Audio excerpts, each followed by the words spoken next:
You're now watching the Mike Missanelli podcast on the BetRivers Network. Now let's move up. It's called Mike Unleashed. Let's first start with something that we probably should have covered on Monday, and I completely forgot about it because we were so involved in the details of the game. At halftime of this game, Kenny Gainwell, who had not been very successful carrying the football in the first half, goes into the locker room, picks up his cell phone, and decides to engage an idiot fan who ripped him by saying he effing sucks. He actually replied to the guy. Halftime of a game where you're losing at halftime and your concern is some goofball who's ripping you on Instagram? And I started to think, I go, you know what? This is a changing world, man.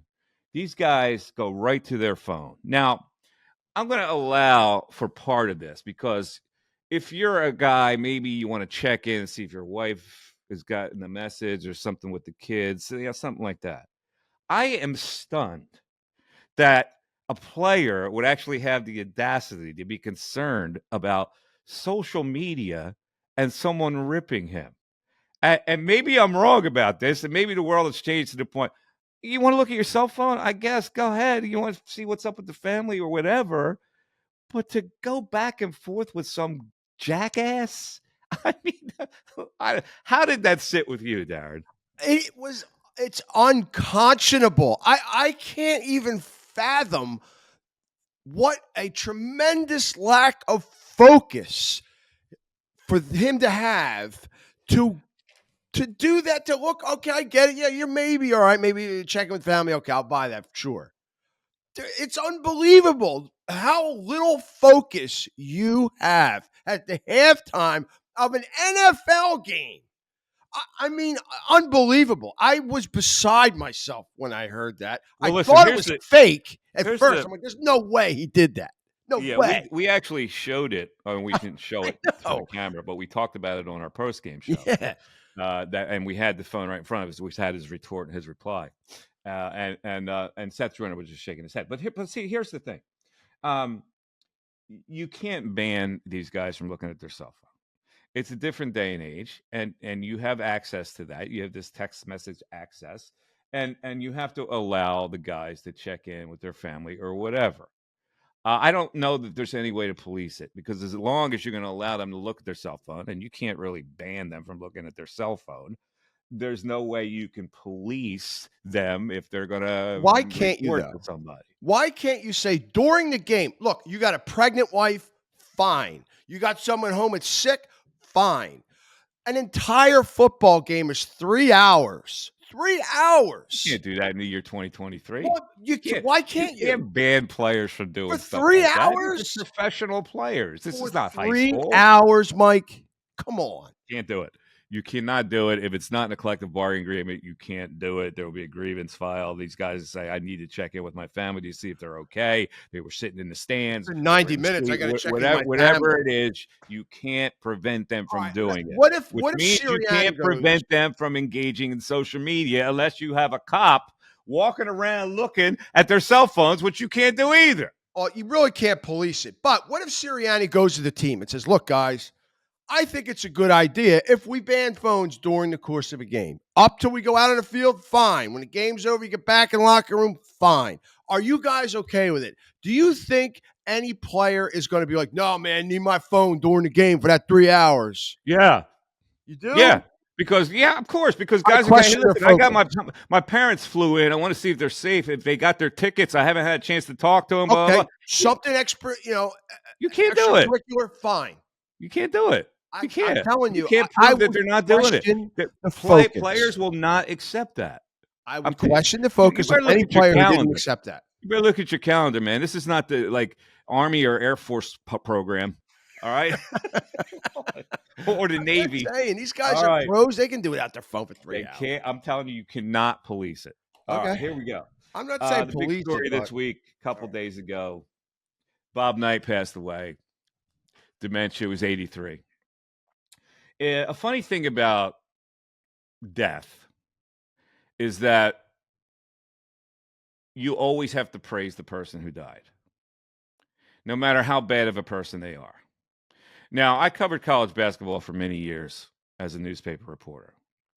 Bob Knight was one of the most contemptible human beings that I have ever seen in my life.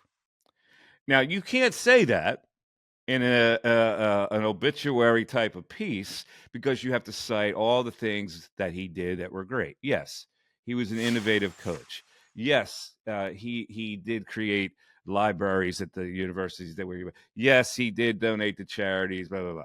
He was a miserable, unhappy man who took it out on lesser people, which is the worst thing you can do as a human being, to bully other people because of your position of power.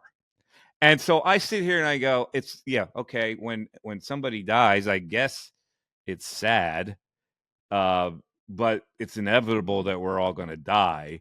So what did you leave? What was your legacy? And in every obituary, the legacy has to include several chapters of him being a cur. He humiliated people. I saw it live in press conferences. Poor little people getting paid $30,000 to be a flack for the NCAA to set up microphones for the people to be interviewed, and this guy is bullying them. He punched a police officer in Puerto Rico and did not face charges for it.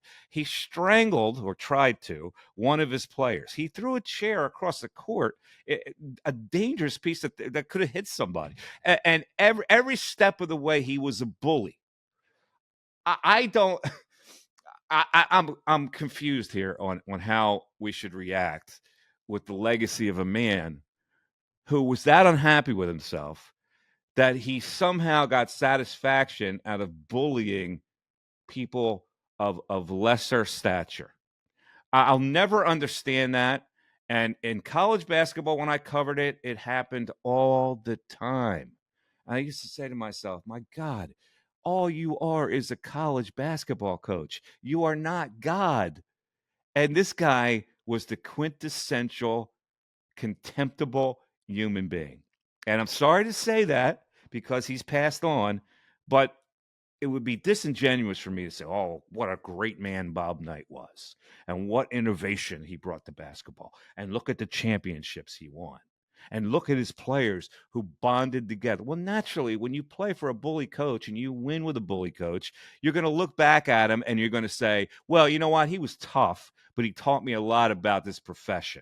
And the lessons I learned from him, I took on. The one thing I didn't learn was to be an asshole.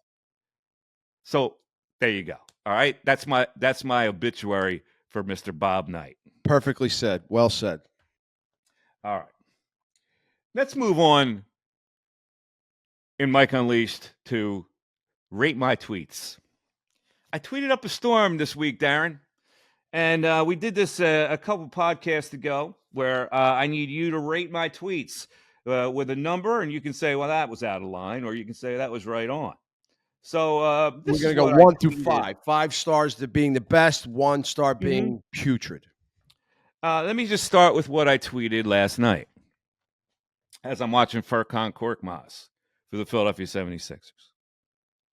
Furkan is like backyard autumn leaves. They just never go away. That's a 4. I like that. I like a good anecdote. Okay.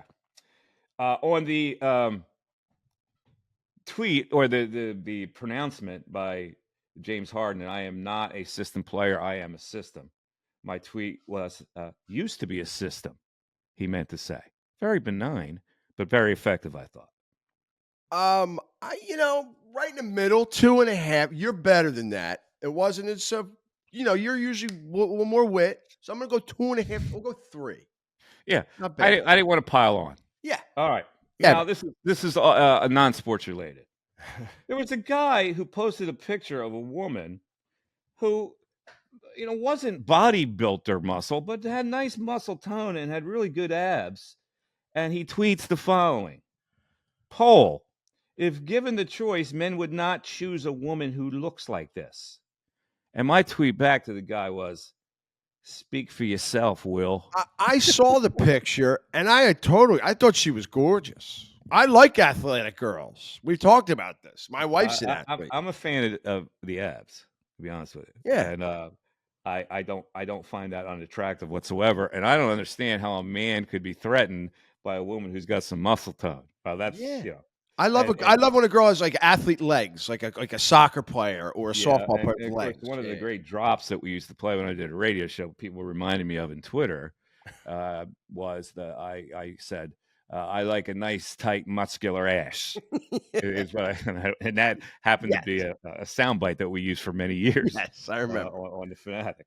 Okay, and now I was watching the last inning of the World Series on Showtime.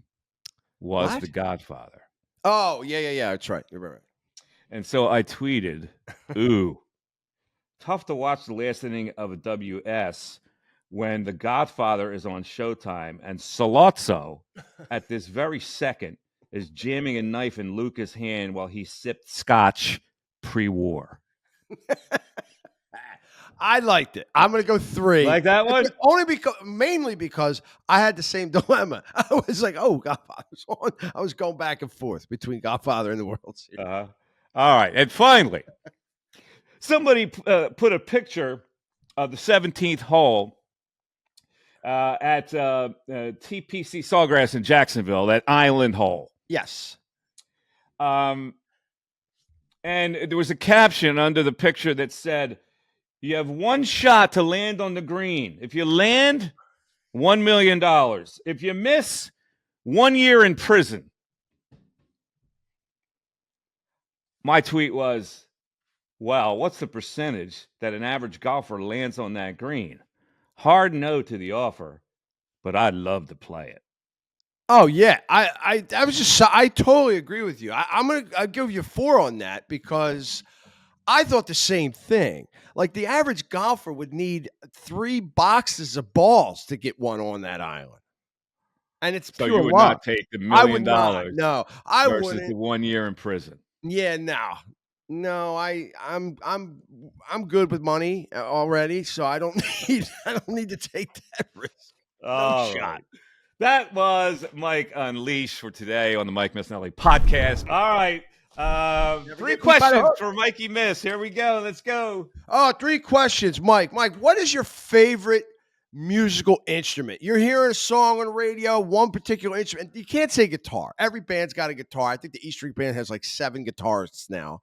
So, you hear, like, I love a sax. If a sax is in a song, usually that's a good hook that I'll like. What's your favorite musical instrument?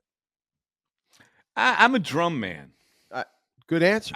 I think a drum really, man, drum is really disrespected. But I think a good drummer really makes a song. So I'm going to go drum. I mean, the sax is kind of outdated. I do like a brass. I like a trumpet every now and then playing in there. The sax is outdated.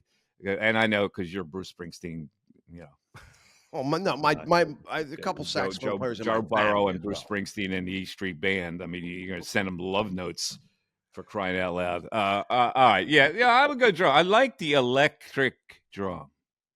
I like the sound of the electric drum. I think it makes a big splash in a song. I agree with you in that the drummer, I think, is the most important part of a band. And they're always disrespected. Couldn't agree with you more there. Mike, you've been around college sports your entire career. What's the best atmosphere in college sports? Any sport, any school, what do you think is the best? I mean, is that really a question? Don't say Penn State. Come on. What else am I going to say? Well, let's take Penn State off the table because I agree with you. We were at the winning game. part doesn't match the atmosphere of a whiteout, but I mean, listen, you can go the 12th man, Texas A&M, but doesn't have to be football, by the way. Nothing beats the atmosphere of a whiteout game, and everybody will tell you the same thing. That's Listen, I'm down on the program right now. I saw a guy tweet out the other day the Penn State bowl possibilities. I saw that. You got a lot of freaking nerve tweeting that thing out. Oh my God, are you kidding me? And that's the thing about Penn State fans. They're so soft. Here's the scenarios of bowls. None of them include going to the freaking Final Four. Right. I hear you. All right. Mike, you like to cook. You're a good cook. What are the 3 essential kitchen tools? 3 things you got to have. Not talking foods. 3 essential kitchen tools. Have to have them. Well, you have to have a sharp knife. First of all, I mean a sharp knife, not a like one of these knives that get dull and you keep it dull. You got to continue to sharpen your knife. I'm a fan of the tongs. I use tongs a lot. I'm a fan of the tongs, and I would say I use this more than anything is the food processor. Maria, my wife uses that a lot. Yes, I never use the it. food processor has been essential for me. Yeah. So I would go with those 3. Knife, tongs, food processor. Those are your 3 answers for the third question of today's 3 questions for Mikey Miss. All right, there you go. All right, let's close it down, folks. Thanks for listening to the Mike Missanelli podcast. We'll have another podcast for you following the game on Sunday. So we'll see you Monday morning. And of course, get that BetRivers app. BetRivers app is fantastic. I just gave you 3 winning plays. Darren gave you 3 losers, so that would even you out for the week. What? He's playing the Raiders this week, for crying out loud. I mean, you got to be out of your mind. Anyway, Twitter account Mike Miss 25, and you can email me mike@mikemiss.com. Everybody have a great day. I'm about to play golf on this frosty fall day, so I'm looking forward to it. Today and tomorrow golf. Meanwhile, my knee is about to fall off, and I need surgery. So I tough it out. That's what I'm all about, folks. All right, have a great rest of the day. For Darren, I'm Mike Missanelli. You've listened to the Mike Missanelli podcast, and we'll catch you on Monday. Bye-bye.